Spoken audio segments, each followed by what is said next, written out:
Hey guys, it's me, Good Marks Goods, and this is a re-release of a video that I originally posted a couple months ago, I think about 6 months ago, and I'm re-releasing them because these pieces are currently at auction.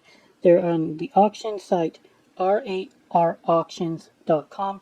These people are railroad and roadiana specialists. Now they appraise these pieces for around $1,000 to $1,500, and they're currently sitting at a combined total of $500. So hopefully there's going to be a little bit more bidding.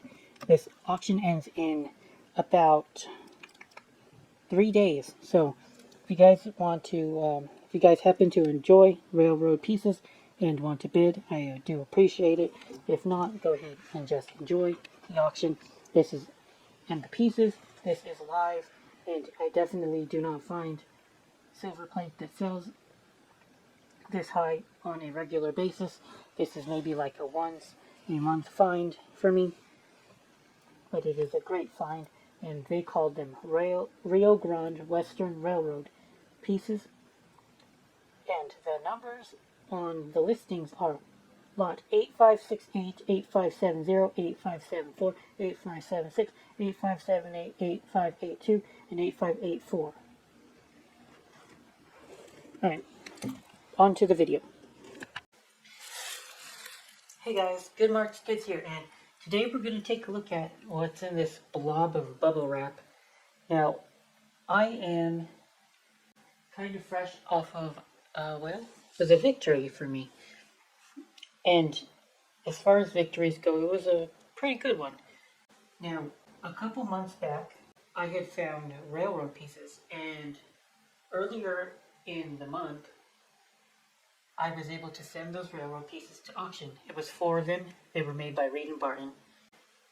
There were 2 teapots and a muffinier and I believe a creamer. I think so. No, it was a sugar bowl. Well, regardless of what it was. Those pieces made a cumulative $300 at auction. And, well, they take 20% off the hammer price. So my take home is a $240. So not too bad. Not too shabby at all. And here I've gotten another lot of, well, railroad pieces. It looks like this is going to be a pain in the butt to get, take the bubble wrap off, but hey, that's fine. I don't mind a bit of a chore like this because I'd rather spend a little while both wrapping pieces for my customers. I don't mind doing that, making sure that the pieces get into perfect condition, and I like to see Goodwill do the same thing for me. It also helps that I end up messaging them all the time to do it for me because oftentimes they don't quite do so. So this is going to be very cool.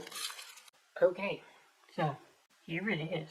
It's pretty late and people are sleeping, so I have to tamp my enthusiasm a bit.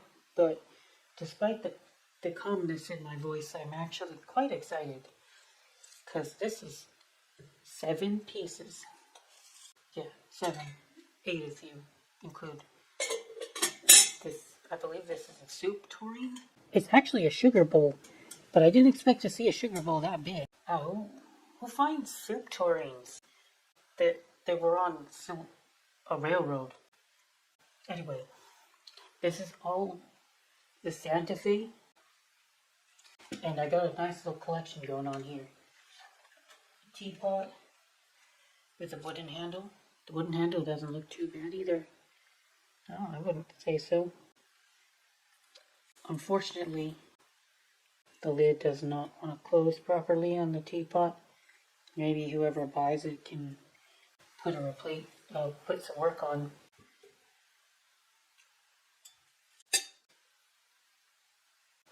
Bit of a teapot here.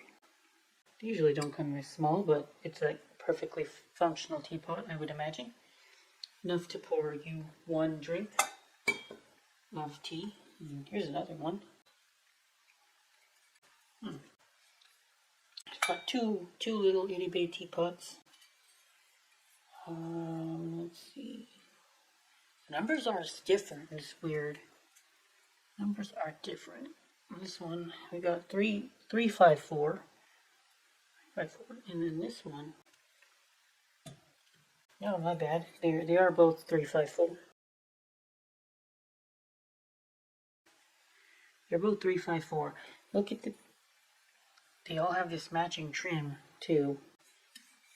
Matching style. This is kind of bugging me though because only a few pieces have the logo. You see what had the logo? Right here.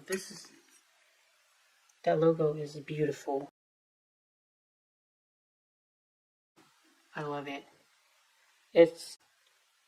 Collectors seem to really like pieces that have the logo because when I had sold my last lots, the pieces that had the logo that were not faded, they did a lot better. The two teapots I thought would have been worth more, they went lower because I think that the logos, they were kind of worn down and you could barely make it out. So unfortunately it appears that only this one and the Tureen. Look at that beautiful stamp logo or whatever on the Tureen. Okay, so price wise, I'm in this for $200 including shipping. I looked at it. I paid $160 and I assume shipping and taxes was about $40 to get to me. So I don't know how much this is worth, but I do imagine that it would be a pretty penny to the right collector. So I'll go ahead and talk to the same auction house that had my last auction, and we'll do business. They all say 354 actually. That must be the pattern that the Reed and Barn 354 must refer to this pattern. Anyway, where was I going with that? Oh yeah, I'll just do business with that old auction house, rauctions.com, and see if they want to do a deal with me. I do believe that that the auctioneer will be very, very happy that I found this set, and I expect, and I'm just guessing here, that the Tureen is worth the most, and how much that it could be, I don't know. Sometimes these collectors will bid hundreds of dollars on a piece. Hopefully it will go for $200 and cover my investment, and then all the rest can be profit. And I would imagine that each piece makes maybe $50 to $100. Realistically, 500. I'm just throwing out numbers here because I don't know for sure. But very exciting. It just took a lot of patience and keeping an eye out for what's on for sale. And yeah, that's what I do, is patience. And so here's an important thing. Normally I don't do auctions, and I have to remind myself, don't do auctions. But these are a little bit different because they're a specialty auction. But every time I do a general auction on eBay for something, I always get my ass kicked. I sold something.